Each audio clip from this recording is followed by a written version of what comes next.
चढ़ावा चोरी मामले को लेकर एक बड़ी खबर है। एसआईटी कल सौंप सकती है जांच की फाइनल रिपोर्ट। उत्तर प्रदेश शासन को सौंप सकती है फाइनल रिपोर्ट और फाइनल रिपोर्ट में कई नए पर्दाफाश होने की उम्मीद भी है।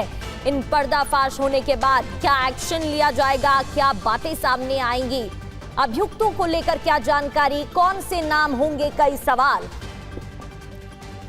तो चढ़ावा चोरी पर राम मंदिर ट्रस्ट के कोषाध्यक्ष गोविंद देव गिरी का बड़ा बयान भी सामने आया है। चंपत राय की लापरवाही पूरी घटना की वजह है। पूरे मामले में मेरी कोई भूमिका नहीं है, ये भी उन्होंने कहा।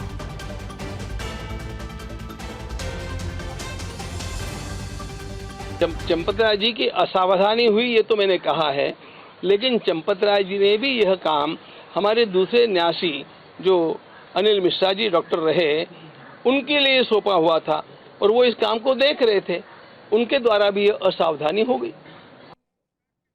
पूरे मामले में मेरी कोई भूमिका नहीं थी, आप सुन रहे हैं किस तरीके से बयान इस पर गोविंद देव की तरफ से दिया गया है। बढ़ते आगे, एक और खबर है राम मंदिर ट्रस्ट से जुड़ी हुई है, जहां पर जमीन खरीद में धांधली का आरोप लगा है। जमीन कई गुना ज्यादा कीमत देकर खरीदने का आरोप है। सरकारी और नजूल की जमीन खरीदने का भी आरोप है। 23 करोड़ की कीमत देकर जमीन खरीदने का भी आरोप है। तो इस मामले में हर पहलू से जांच हो रही है और रोजाना नए पर्दाफाश भी हो रहे हैं। एसआईटी कल फाइनल रिपोर्ट सौंपी गई तो दूसरी ये बड़ी जानकारी, 23 करोड़ की कीमत देकर जमीन खरीदने का आरोप। कार सेवक संतोष दुबे ने एसआईटी को कई सबूत सौंपे हैं। जमीन खरीदने से जुड़े पेपर एसआईटी को सौंपे गए और संतोष दुबे ने एसआईटी से पूछताछ में दावा भी किया था।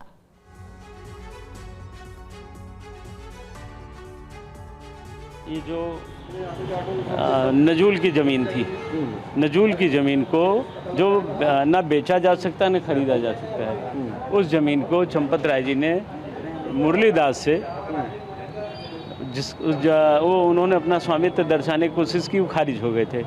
उस ज़मीन को इन्होंने 23 करोड़ रुपए में खरीद लिया। नजूल की ज़मीन को क्या हक था? ये तो जनता का पैसा, राम भक्तों का पैसा था। तो आपको ये काम नहीं करना था, लेकिन कर लिया। इस तरह से ये बड़ा फ्रॉड है। और जो भी चढ़ावे का ही पैसा तो आया है, जो लगा है चढ़ावे के अलग का कुछ नहीं है। इस तरह से ये 4-5 का भी हम लाए हैं। उसमें एक राम फकीरे मंदिर का है जो 4 करोड़ में इन्होंने ख़रीदा था। उसकी जो मूर्तियाँ थीं उसको इन्होंने बेच दिया। वो उस मंदिर को बचाने के लिए मैंने ही मुकदमा किया था। अच्छा। लेकिन रात के अंधेरे में मंदिर को तोड़ दिया गया, सारी मूर्तियां उसके गायब कर दी गई। हम लोगों ने मूर्तियां मांगी, कुछ पता नहीं चला। आपको याद होगा इससे पहले भी हमने आपको बताया था एक जमीन को कैसे 2 बार खरीदा गया और फिर करोड़ों का बंदरबाट हुआ था। ट्रस्ट पर जमीन खरीद में गड़बड़ी का आरोप भी है। संतोष दुबे ने दावा किया, संतोष दुबे का दावा, ट्रस्ट ने जमीन की खरीद बिक्री में गड़बड़ी की। गड़बड़ी को लेकर एसआईटी को कुल 5 सबूत सौंपे गए हैं। चंपत राय ने जमीन खरीदने में गड़बड़ी की, ये कहा। चंपत राय ने नजूल की जमीन 23 करोड़ में खरीदी, ये भी अपने सबूत के दौरान बात रखी। नजूल यानी सरकारी जमीन की खरीद बिक्री पर रोक। कानूनन नजूल की जमीन खरीदना बेचना अपराध है। राम फकीरे मंदिर को 4 करोड़ रुपए में खरीदा गया, ये भी सबूत पेश किया गया। राम फकीरे मंदिर रात के अंधेरे में तोड़ दिया गया, ये भी जानकारी उनकी तरफ से रखी गई। कुल मिलाकर 5 सबूत सौंपे गए थे, कई बातें भी उनकी तरफ से रखी गई टीम के सामने। जमीन खरीद फरोख्त को लेकर हनुमानगढ़ी के महंत धनदास की तरफ से क्या कहा गया, क्या आरोप लगाए गए हैं, सुनिए। नजूल के सरकार के जमीन बेच के आप पैसा ले लेना, तो सरकार में एको पैसा नहीं जमा भैया। सरकार से परमिशन भी नहीं लिया गया नजूल सरकार से।